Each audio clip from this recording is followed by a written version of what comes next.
में तनियम कृष्ण तो अहम शरणम गतः। अथ श्री नरसिंह पुराण 37वां अध्याय मत्स्यावतार तथा मधुकैटभ वध। ओम नमः शिवाय। मार्कंडेय उवाच नानात्वादवताराणामच्युतस्य महात्मनः नाशक्यं विस्तराद वक्तुं तान् ब्रवीमि समासतः। पुरः किल जगत सृष्टा भगवानो पुरुषोत्तमम् अनंत भोग शयने योग निद्राम समागतः। अथ तस्य प्रसुप्तस्य देवदेवस्य सारंगिणः श्रोताभ्यामपततो ये स्वेदबिन्दुद्वयं नृपः। मधुकैटभनामानो तस्माज्जातो महाबलो महाकार्यो महावीर्यो महाबलपराक्रमो। अच्युतस्य प्रसुप्तस्य महत्पद्मामजायत नाभिमध्ये नृपश्रेष्ठ तस्मिन् ब्रह्माभ्यजायत।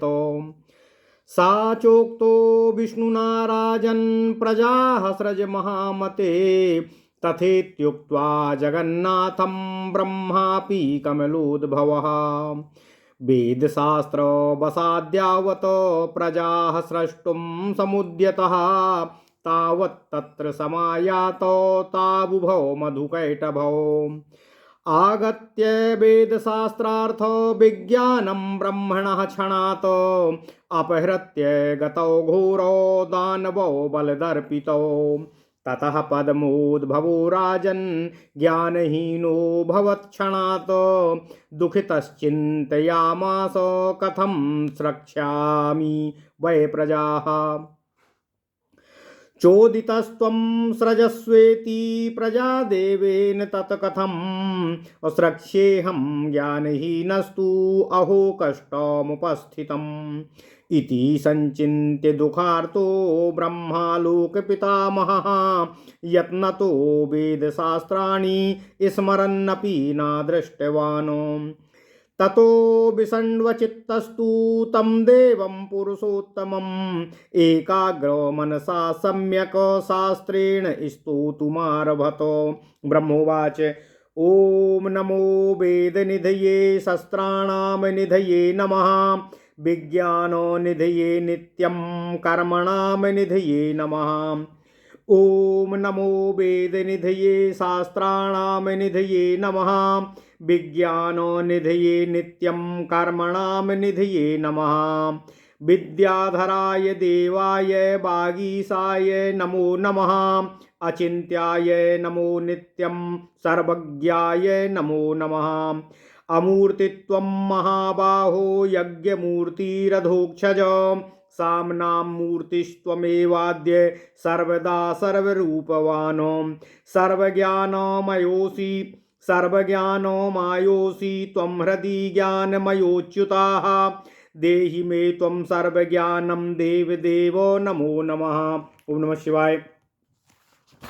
ओम नमः शिवाय। मार्कंडेय उवाच इत्थं स्तुस्तदा तेन शङ्खचक्रगदाधरः ब्रह्माणो माह देवेशो दास्येते ज्ञानमुत्तमम्।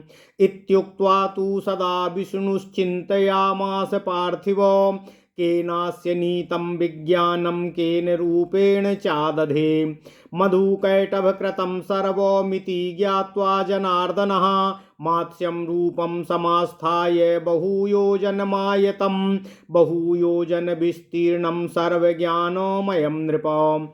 सः प्रविश्य जलं तूर्णं क्षोभयामास तध्वरिः प्रविश्य चासा पातालं दृष्टवान् मधुकैटभो। तो मोहयित्वा तु मूलं तज्ज्ञानं जग्रहे हरिः वेदशास्त्राणि मुनिभिः संस्तुतो मधुसूदनः। आनीय ब्राह्मणे दत्त्वा त्यक्त्वा तन्मात्स्यकं नृपो जगद्धिताय सा पुनर्योगनिद्रावसं गतः। ततः प्रबुद्धो संक्रुद्धो ताबुभौ मधुकैटभौ आगत्य दद्रसा ते तु शयानं देवमव्ययम्। अयं सा पुरुषो धूर्तो आवाम सम्मोह्य मायया आनीय वेदशास्त्राणि दत्त्वा सेतेऽत्र साधुवतो इत्युक्त्वा तौ महाघोरौ दानवौ मधुकौटभौ इत्युक्त्वा तौ महाघोरौ दानवौ मधुकैटभौ बोधयामास तुस्तूर्णं शयानं केशवं नृपो युद्धार्थमागतावत्र त्वया सह महामते आवयोर्देहि संग्रामं युध्यस्तोत्थाय साम्प्रतम् इत्युक्तो भगवांस्ताभ्यां देवदेवो नृपोत्तम तथेति चोक्त्वा तौ देवः सारंसाज्यमथाकरोत् ज्याघोषतलघोषेण शङ्खशब्देन माधवः खं दिशः प्रदिशश्चैव पूरयामास लीलया तौ चाराजन्महावीर्यो ज्याघोषं चक्रतुस्तदा युयुधाते महाघोरौ हरिणा मधुकैटभौ कृष्णाच्च युयुधेताभ्यां लीलया जगतः पति समम युध्यम भूदेवम और तेषामास्त्राणि मुच्यताम। ओम नमः शिवाय, ओम नमः शिवाय, ओम नमः शिवाय।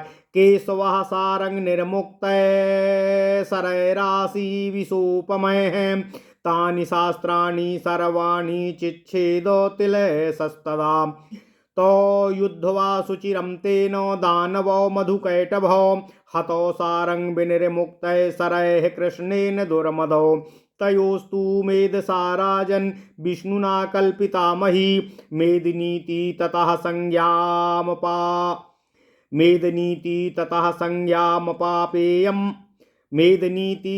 संज्ञामवापेयं वसुन्धराः एवं कृष्णप्रसादेन वेदान् लब्ध्वा प्रजापतिः प्रजाः ससर्ज भूपालो वेददृष्टेन कर्मणा या इदं शृणुया नित्यं प्रादुर्भावं हरेर्नृपो उषित्वा चन्द्रसदने वेदविद्ब्राह्मणो भवेत् मास्त्यं वपुस्तन्महादद्रितुल्यं विद्यामयं लोकहिताय विष्णु आस्थाय भीमं जनलोकसंस्थय स्तोतुतोथयस्त्यं स्मरभूमिपालो। ओम नमः शिवाय, ओम नमः शिवाय, ओम नमः शिवाय। ओम नमो भगवते वासुदेवाय। ओम देवकी सुत गोविंद वासुदेव जगतपति देहि में तनियम कृष्ण त्वाम अहम शरणम गता। अथ श्री नरसिंह पुराण 37वां अध्याय मत्स्यावतार तथा मधुकैटभ वध। मार्कंडेय जी बोले, महात्मा भगवान अच्युत के बहुत से अवतार हैं।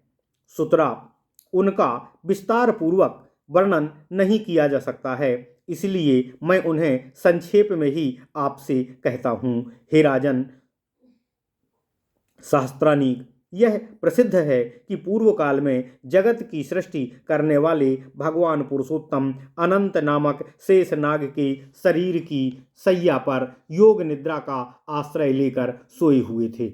हे नृप सहस्त्रानीक, कुछ काल के बाद उन गहरी नींद में सोए हुए देवदेव सारंगधनवा भगवान श्री हरि विष्णु के कानों से पसीने की 2 बूंदें निकलकर जल में गिरी। उन दोनों बूंदों से मधु और कैटभ नाम के 2 दैत्य उत्पन्न हुए, जो महाबली, महान शक्तिशाली, महापराक्रमी और महाकाय थे। हे नृपश्रेष्ठ, इसी समय उन सोए हुए भगवान की नाभि के बीच में एक महान कमल प्रकट हुआ और उससे ब्रह्मा जी उत्पन्न हुए। हे राजन, मार्कंडेय जी कहते हैं, भगवान श्री हरि विष्णु ने ब्रह्मा जी से कहा, हे महामते, तुम प्रजाजनों की सृष्टि करो। यह सुनकर उन कमलोद्भव ब्रह्मा जी ने तथास्तु कहकर भगवान श्री हरि जगन्नाथ की क्षमा कीजिएगा। राजन मार्कंडेय जी कहते हैं, भगवान श्री हरि विष्णु ने ब्रह्मा जी से कहा, हे महामते, तुम प्रजाजनों की सृष्टि करो। यह सुनकर उन कमलोद्भव भगवान ब्रह्मा जी ने तथास्तु कहकर भगवान जगन्नाथ श्री हरि विष्णु जी की आज्ञा स्वीकार कर ली तथा वेदों और शास्त्रों की सहायता से वे ज्यों ही सृष्टि रचना के लिए उद्यत हुए, त्यों ही उनके पास वे दोनों दैत्य मधु और कैटभ आ गए। आते ही वे बलाभिमानी घोर दानव क्षण भर में ब्रह्मा जी के वेद और शास्त्र ज्ञान को लेकर चले गए। हे राजन, मार्कंडेय जी कहते हैं, तब ब्रह्मा जी एक ही क्षण में ज्ञान शून्य हो दुखी हो गए और सोचने लगे, हाय, अब मैं कैसे भगवान की आज्ञा पालन करते हुए प्रजा की सृष्टि कर सकूंगा। भगवान ने मुझे आज्ञा दी थी कि तुम प्रजा की सृष्टि करो, परंतु अब मैं तो सृष्टि विज्ञान से रहित हो गया हूँ, अतः किस प्रकार सृष्टि रचना करूँगा यह मुझे विवेक नहीं रह गया। अहो, मुझ पर यह बहुत बड़ा कष्ट आन पहुँचा है। लोक पितामह ब्रह्मा जी इस प्रकार चिंता करते करते शोक से कातर हो गए। वे प्रयत्न पूर्वक वेद शास्त्रों का स्मरण करने लगे, तथापि उन्हें उनकी कोई स्मृति नहीं आई। तब वे मन ही मन अत्यंत दुखी हो एकाग्रचित से भगवान पुरुषोत्तम श्री हरि विष्णु की शास्त्रानुकूल विधि से स्तुति करने लगे। ब्रह्मा जी बोले, जो वेद शास्त्र विज्ञान और कर्मों की निधि हैं, उन ओंकार प्रतिपाद्य परमेश्वर को मेरा बारंबार नमस्कार है। जो समस्त विद्याओं को धारण करने वाले वाणीपति भगवान हैं, मैं उनको प्रणाम करता हूँ। अचिंत्य एवं सर्वज्ञ परमेश्वर को नित्य बारंबार नमस्कार करता हूँ, प्रणाम करता हूँ। महाबाहो अधोक्षज, आप निराकार और यज्ञ स्वरूप हैं। आप ही साममूर्ति और सदा सर्वरूपधारी हैं। हे अच्युत, आप सर्वज्ञानमय हैं। आप सबके हृदय में ज्ञान रूप से विराजमान हैं।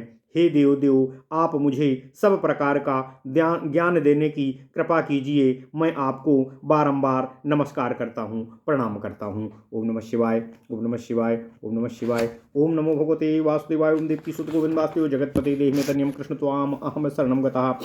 मार्कंडे जी कहते हैं, हे इंद्र, ब्रह्मा जी के इस प्रकार स्तुति करने पर शंख चक्र और गदा धारण करने वाले देवेश्वर भगवान श्री हरि विष्णु ने उनसे कहा, हे देव, मैं तुम्हें उत्तम ज्ञान प्रदान करूंगा। हे राजन, भगवान विष्णु यूं कहकर तब सोचने लगे, कौन इसका विज्ञान हर ले गया और किस रूप से उसने उसे धारण कर रखा है। हे भूपाल, मार्कंडे जी कहते हैं, अंत में यह जानकर कि यह सब मधु और कैटभ ने ही किया है, भगवान जनार्दन श्री हरि विष्णु ने अनेकों योजन लंबा चौड़ा पूर्व ज्ञानमय मत्स्य रूप धारण किया। फिर मत्स्य रूपधारी भगवान श्री हरि विष्णु ने तुरंत ही जल में प्रविष्ट होकर उसे क्षुब्ध कर डाला और भीतर ही भीतर पाताल लोक में पहुंचकर मधु तथा कैटभ को देखा। तब मुनियों द्वारा स्तवन किए जाने पर भगवान मधुसूदन श्री हरि विष्णु जी ने मधु और कैटभ दोनों को मोहित कर वह वेद शास्त्र में ज्ञान ले लिया और उसे लेकर आकर ब्रह्मा जी को दे दिया। हे राजन, इसके पश्चात वे भगवान उन मत्स्य रूप को त्याग कर जगत के हित के लिए पुनः योग निद्रा में स्थित हो गए। इसके बाद मोह निवृत्त होने पर वेद शास्त्र को ना देख मधु और कैटभ दोनों ही बहुत कुपित हुए और वहां से आकर उन्होंने अविनाशी भगवान श्रीहरि विष्णु जी को सोते हुए देखा। तब वे परस्पर कहने लगे, यह वही धूर्त पुरुष है जिसने हम दोनों को माया से मोहित करके वेद शास्त्रों को ले आकर ब्रह्मा जी को पुनः दे दिया और अब यहाँ साधु की भांति सो रहा है। हे राजन, मार्कंडे जी कहते हैं, यूं कहकर उन महाघोर दानव मधु और कैटभ ने वहां सोए हुए भगवान श्री हरि विष्णु केशव को तत्काल जगाया और कहा, हे महामते, हम दोनों यहाँ तुम्हारे साथ युद्ध करने आए हैं। तुम हमें संग्राम की भिक्षा दो और अभी उठकर हमसे युद्ध करो। मार्कंडे जी कहते हैं, हे इंद्रपवर, हे शास्त्रानीक, उनके इस प्रकार कहने पर देव भगवान ने बहुत अच्छा कहकर अपने सारंग धनुष पर प्रत्यंचा चढ़ाई। उस समय भगवान माधव ने लीला पूर्वक धनुष की टंकार और शंखनाद से आकाश और दिशाओं और अवांतर दिशाओं अर्थात कोणों को भी भर दिया। हे राजन, फिर उन महापराक्रमी महाभयानक मधु और कैटभ ने भी उस समय अपनी प्रत्यंचा को टंकार दी और वे भगवान श्री हरि विष्णु के साथ युद्ध करने लगे। जगतपति भगवान श्री हरि विष्णु भी लीला से ही उनके साथ युद्ध करने लगे। हे इंद्र, इस प्रकार परस्पर अस्त्र शस्त्र का प्रहार करते हुए उन दोनों पक्षों में समान रूप से घोर युद्ध हुआ। भगवान श्री हरि विष्णु ने अपने सारंग धनुष द्वारा छोड़े हुए सर्प के समान तीखे बाणों से उन दैत्यों के समस्त अस्त्र शस्त्र तिल की भांति टुकड़े टुकड़े कर डाले। वे दोनों उन्मत्त दानव मधु और कैटभ चिरकाल तक भगवान के साथ लड़कर अंत में उनके सारंग धनुष से छूटे हुए बाणों द्वारा मारे गए। हे राजन, तब भगवान श्री हरि विष्णु ने उन दोनों दैत्यों के मेद से इस पृथ्वी का निर्माण किया। इसी से इस वसुंधरा का नाम मेदिनी हुआ है। हे भूपाल, इस प्रकार भगवान श्री हरि विष्णु की कृपा से वेदों को प्राप्त कर प्रजापति ब्रह्मा जी ने वेदोक्त विधि से प्रजा की सृष्टि की। हे नृप, जो भगवान श्री हरि विष्णु की इस अवतार कथा का प्रतिदिन श्रवण करता है, वह शरीर के त्याग के बाद चंद्रलोक में निवास करके पुनः इस लोक में वेद वेत्ता ब्राह्मण होता है। हे भूमिपाल, जो भगवान श्री हरि विष्णु लोकहित के लिए पर्वत के समान भीमकाय मत्स्य रूप धारण कर जनलोक निवासियों द्वारा स्तुत हुए थे, उनका ही तुम सदा स्मरण करो। यही तुम्हारी तृप्ति और मुक्ति का मूल मार्ग होगा। इति श्री नरसिंह पुराणे मत्स्य प्रादुर्भावो नाम 37वाध्यायः। इस प्रकार श्री नरसिंह पुराण में मत्स्यावतार नामक 37वां अध्याय पूर्ण हुआ। ओम नमः शिवाय, ओम नमः शिवाय, ओम नमः शिवाय।